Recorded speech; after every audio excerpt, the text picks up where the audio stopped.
If something like this happened in Arkansas on a bridge there, let's just say I think there'd be a lot of very wet criminals that have been tossed overboard, not by law enforcement, but by the people whose road they're blocking. If they glued their hands to a car or the pavement, well, probably pretty painful to have their skin ripped off. But I think that's the way we'd handle it in Arkansas, and I would encourage most people anywhere that get stuck behind criminals like this who are trying to block traffic to take matters in their own hands.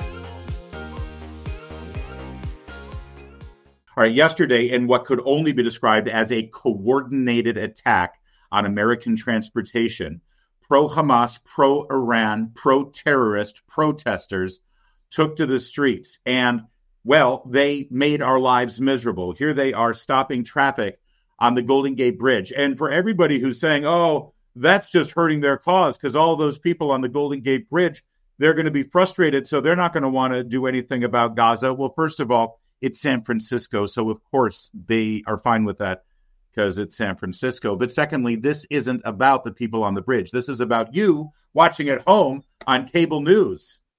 And people who are, as Rush Limbaugh used to call them, low information voters who are grabbing a cocktail at happy hour at the bar and they see the video and they say, as they're trying to pick up some girl, well, I don't know what the cause is, but I'm down with it because I'm righteous and liberal. Will you go to bed with me? That's sort of what's happening here. They're trying to build momentum and build pressure on Democrats and Joe Biden because, you know, they're worried about staying in power. That's San Francisco right there. Here's what it looked like in New York. Julio Rosas grabbed this video as they were heading toward the Brooklyn Bridge in the middle of traffic and stopping traffic. Don't tell me this wasn't coordinated. Don't tell me this wasn't paid for by an umbrella organization. You can't mobilize people across state lines like this. By the way, across state lines, doesn't that make this a federal offense? Where in the F is the FBI? Or better yet, where is the F in the FBI? Here's what it looked like in Chicago as people were trying to get to O'Hare Airport. The protesters stopped traffic. People were missing their planes, so they abandoned their vehicles. A lot of them were in Ubers or taxis, maybe, you know, like an Avis shuttle. And they just got out. Watch them all screaming at the protesters and honking their horns here. Free Palestine! Free Palestine! Free Palestine! Free Palestine! I like her. I like her who flipped the bird there. Let's just, this is the Chicago attitude that we're looking for. Here she comes, trying to get to, now she, there it is, right there, as she has to walk to O'Hare. That's what they deserve. So we have San Francisco, we have New York, we have Chicago. And in Miami, they assembled there as well on this street corner.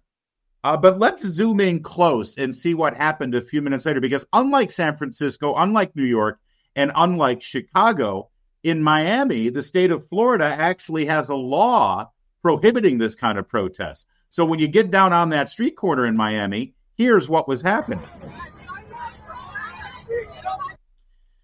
You have the police picking these people up and dragging them on their asses out of the street and onto the sidewalk so that you and I can live our lives. Because this, what you're watching, is not First Amendment behavior. This is not First Amendment activity. Your right to protest ends when it gets in the way of me having to get to work, having to get to school, having to get to the hospital, or, you know, having to get to Taco Bell. I'm really craving tacos. Oh, it's Tuesday. Of course, that makes sense.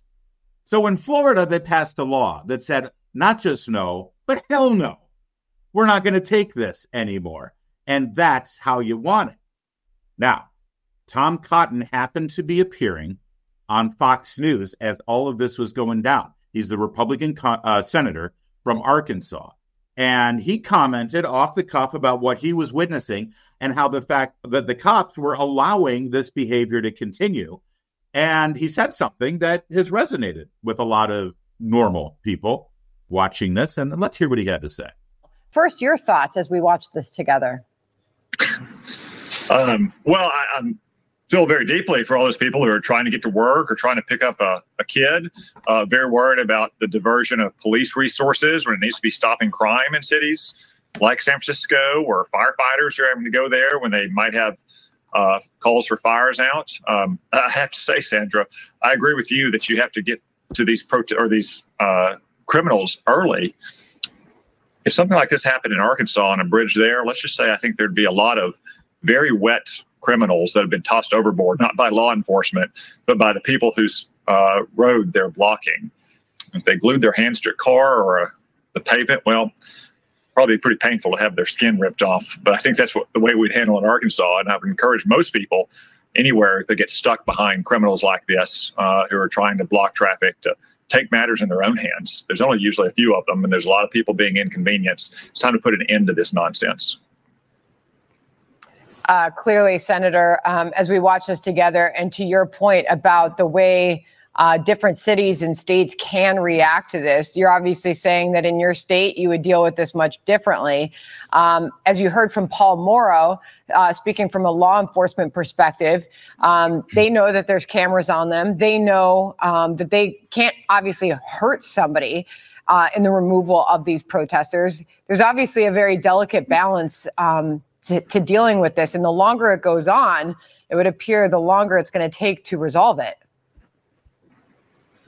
Yeah, Sandra, that's why I say I sympathize with law enforcement having to deal with this. But I think it's time for private citizens, who are the ones being inconvenienced here when they're confronted with these protesters, just to solve matters on their own before the police even show up. Look, most of these people can be easily removed from the streets, and you've seen videos probably on the internet of that being done in certain places. Those are always the most popular people on the scene, are the private citizens who took matters into their own hands. But it's exactly this kind of radical activism, this anti-Semitic, pro-Hamas activism that are blocking streets and calling out police and firefighting resources, that you have Democrats like Joe Biden trying to restrain Israel. I encourage people to take matters into their own hands. I encourage citizens to take matters into their own hands and take these people out of the street before the police even arrive. Now, listen, I understand Senator Cotton's frustration, and I think he's giving voice to a lot of other people who are frustrated. But understand something. We're not frustrated at the protesters nearly as much as we're frustrated at law enforcement who aren't, what's the words I'm looking for? Enforcing the law. What they're doing is against the law. And the law enforcement come in to enforce the law, and they stand around and try to negotiate. And as Harris Faulkner pointed out, well, there's cameras around, so they can't get caught on camera hurting people. Why not? If we had elected officials who actually supported the people who work for them, law enforcement, and had their back at moments like this, this sort of thing wouldn't last very long. You're right. A couple of people might get injured, but it would end there because these protests would stop, because who's going to sign up for it, knowing that they're going to get hurt? Tom Cotton says in Arkansas, we'd treat things differently.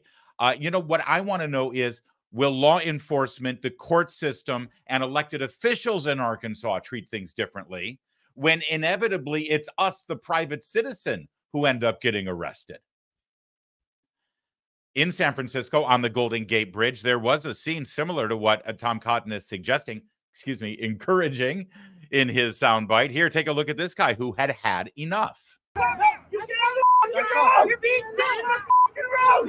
You don't understand! You think I care? You're in the road! Do you hear what by the way, all the people with the masks and the yellow vests, and that's Antifa. That's organized, deliberate. Remember when Barack Obama ran for president and we were joking and laughing at the fact that his resume was basically, he was a community organizer? I remember Rudy Giuliani at the 2008 political Republican convention laughing at him. What the hell is community organizing? This is community organizing. This is what they call direct action. It's from the Saul Alinsky book, Rules for Radicals. This is what Barack Obama has created in our country. We didn't see this sort of thing up until the Obama era. Now it's organized, and it's financed, and it's coordinated.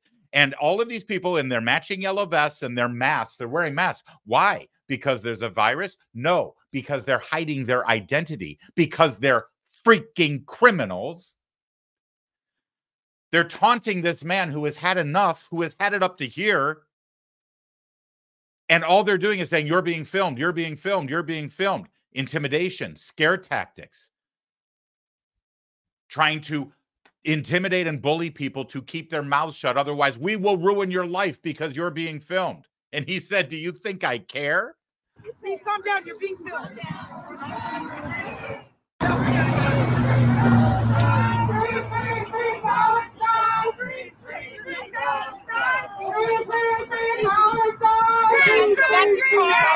Just talk to them. Don't shove anything. I'm not shoving anybody. I'm getting down the fucking road. Police are here. You just assaulted us. We just Thank you.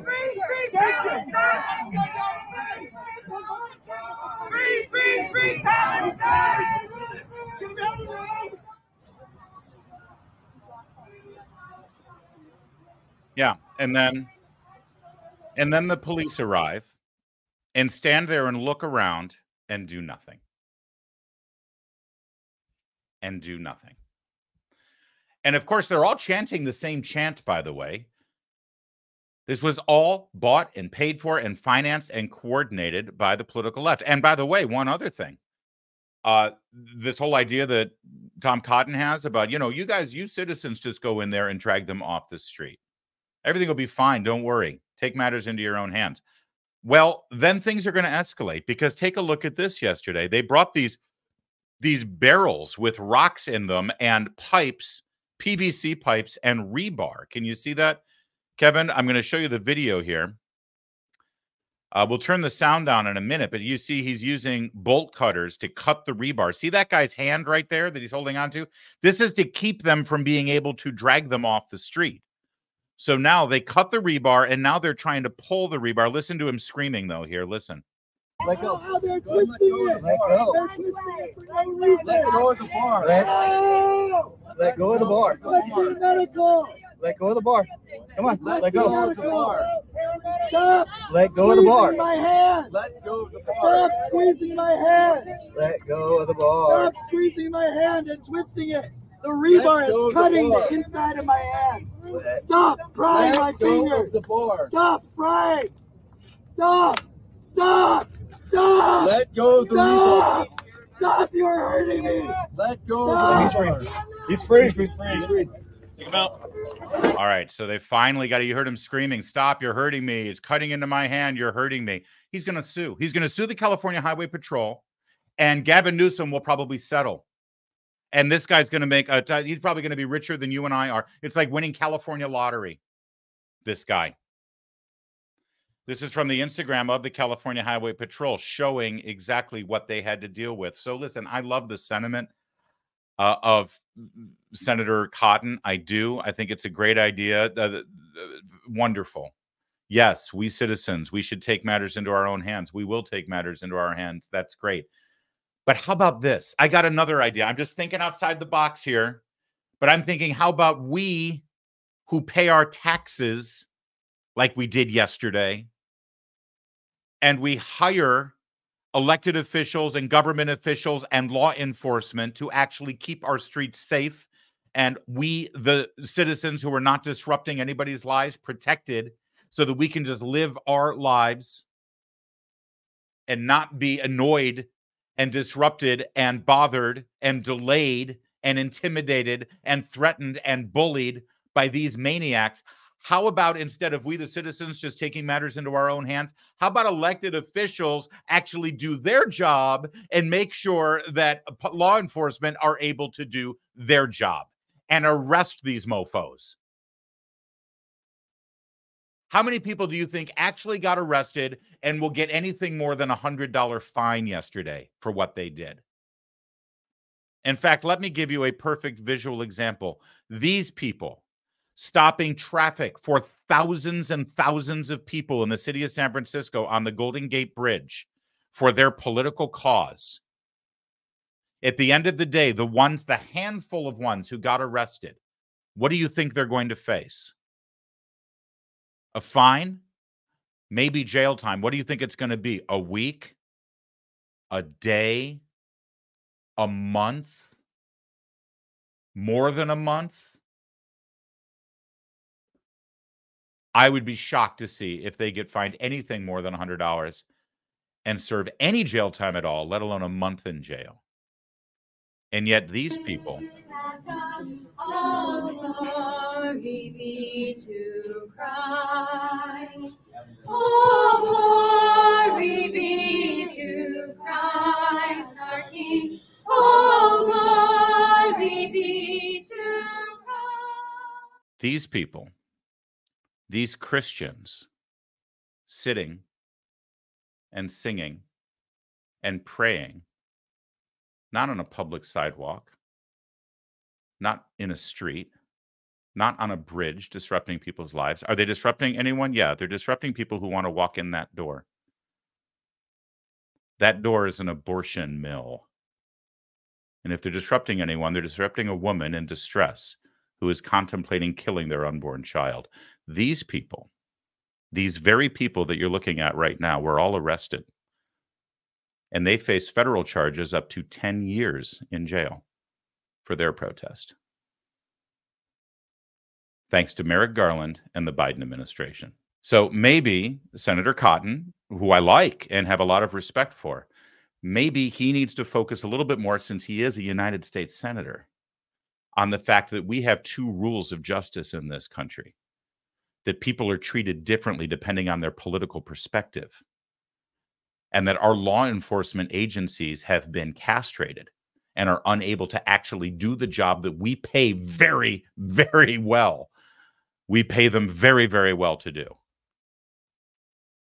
Maybe that should be the priority. That said, listen, I get the sentiment. I get the anger. I get the frustration. You're right. We should take matters into our own hands. We are going to take matters in our own hands. I have no doubt. And it's going to be ugly. It's going to be very ugly.